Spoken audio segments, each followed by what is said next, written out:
Hello everyone and welcome to the 8th episode of my Morytania only Ironman series. In the last episode we finished building the bank and completed In Aid of the Monarchy, and in this episode we are going to start the temple trekking grind. For those of you who haven't done temple trekking before, it's a fairly simple concept. You escort an NPC through the dangerous swamp of Morytania and try to get them to Paterdomus Temple. This minigame makes so much possible for this account.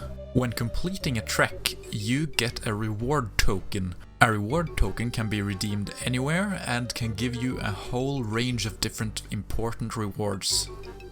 The first reward we will be trying to get, and the most important to us right now, are the bowstrings, which allow us to make an oak longbow, which we need to complete the Ghost Ahoy quest. Needless to say, getting the ectophile, which is an instant teleport item with unlimited charges, that also takes you fairly close to both the farming patch and the bank, that's a very important item for us to get. Temple trekking can also reward you with iron and coal ore, which will be our fastest way to train smithing. It will be our fastest way to get watermelon seeds for later game farming training. It's the fastest way to get Harlanders and Taroman for herblore training.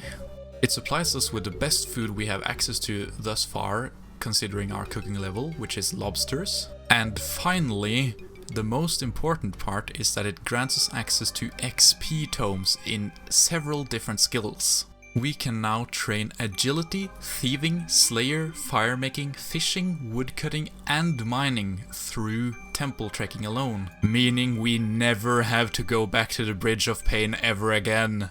Temple trekking is the only way I know of that we can train the thieving skill at all, which grants us access to important quests like the Darkness of Hallowale and the Creature of Frankenstein. Lastly, once our Slayer luck runs out, this will be the only way we can train Slayer in Morytania. We are going to have to do this until level 85 Slayer for Abyssal Demons, which is going to take a long time. But let us wait no further, let us cash in this first one we got into bowstrings and get ourselves 100 bowstrings. Now, taking a look at the numbers at the right side of this reward screen, you can see that this blue token only gives us 2 to 35 raw lobsters, meaning we would have to get a lot of difficult encounters in order to get a high amount of lobsters from this. Lobsters is pretty much only going to be viable from the yellow or red tokens, so I'm just going to pick coal and iron for now and see what we get. 21 coal and 10 iron is definitely not bad for this amount of work. During temple trekking, you can encounter this event with the bridge and the undead lumberjacks, which is able to drop the lumberjack set. Now, as far as I know, this set is fairly common to get as a drop. If you kill all the zombies, you usually get one piece every single time. So I'm pretty certain you will save time in the long run just by getting this set from temple trekking. It doesn't take long, just skip all events and do this one. The full 4-piece set will net you a nifty 2.5% XP bonus in woodcutting while you wear it. Doing temple trekking takes a long time at this point, since we have to walk all the way through Morytania after every single trek. So I'm just going to skip it and show you the highlights. Another temple trekking event of note are these snakes here. After you kill them, you can skin them from their hides and make snakeskin armor, which will be our best ranged armor until we can get Carls. There's not much of a point for us for doing it right now, so I'm just going to skip it until later. A couple of trips later and we have already completed our lumberjack set. That zombie in the background with the axe actually counts as a zombie, so I am going to kill that every single time for the Slayer experience to complete our zombie task. Man, I love temple trekking. We've already got level 31 agility. I decided to cut down trees on our way back to train fletching, and from this one we are going to get level 25, which allows us to make oak longbows, so now we can actually do Ghosts Ahoy, but we won't do it yet. Level 29 Slayer, also level 43 woodcutting, level 41 mining, but here's the real big one. Level 23 thieving allows us to do the Darkness of Hallowale quest, which will cut down on this grind tremendously. If you take a look here, you'll see that I have completed 4 tasks in a row only in Morytania. I have gotten so lucky. Let us see if we can actually manage to get Slayer points on this account. Here we go. Ah, no, that's not completable. Oh yeah, it was bound to happen eventually, so now I'm going to have to train the rest through temple trekking. That's unfortunate, but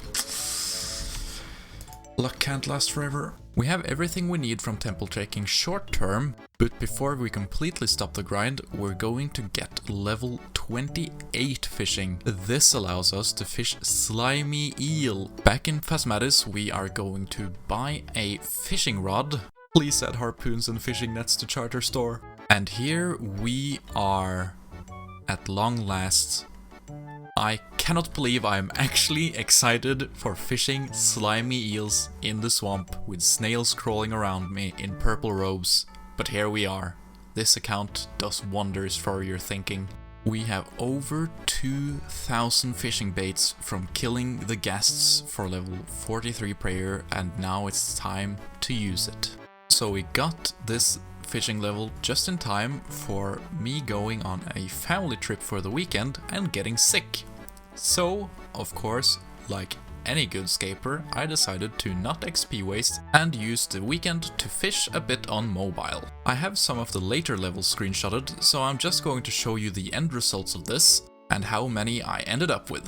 We ended up at level 53 fishing with only 133 bait remaining. We also rounded 1.5 mil total XP on this account. Here's a picture of the food tab at that time with 2,058 slimy eels. Of course, I also wanted to cook these, so from that we got level 40 cooking, which allows us to cook lobsters now from temple trekking, which is a lot better food than the slimy eels, since slimy eels only heal 6 to 10 hit points and the lobsters heal 12. And finally, we ended up at level 56 cooking from cooking all these, and we burned 299 slimy eels, so we ended up with about 1.7k slimy eels. But enough of the shitty slideshow, we're going to make the oak longbow for Ghosts Ahoy. String it. We're so close to another fletching level. But let's go get that ectofile. We have withdrawn most of the items from our shame tab, and we will use them all in this quest or drop them if they're not used. I have 2 bowls of water with me, just in case I manage to burn one. Usually I burn at least one. Of course, this time I don't burn either of them. Well, I guess I have one left over. One of the more annoying things is to color the ship's flag, but we will do that right now. I also brought an agility potion from the loot skeleton drops, just because I thought these jumps over the rocks would be difficult, but we didn't even fail one. It is time to face the terror of the deep, the boss of this quest. Let us see how difficult it's going to be. And it's dead already. We are getting the signature from Robin, and after that it's time to part with all the work we've done making this oak longbow. I sincerely hope you appreciate it, Akaruno. We're also getting the same 2 signatures over and over again for this thing, and we got some juicy ghost fashionscape. I really love that the enchantment ritual literally just consists of her dancing. It's time to complete the quest, but not before we've made Necrovirus act like a chicken and tell us a joke. Quest completed! We get level 45 prayer for our efforts. We also get access to Mystic Might for magic later, but more importantly, we get our teleport. Getting the requirements for this quest has been so much fun, and we're going to start getting the requirements for Darkness of Hallowell straight away next episode. If you enjoyed this video, please remember to leave a like and also subscribe if you would like to see more. And I hope to see you all very soon. Still hardcore, by the way.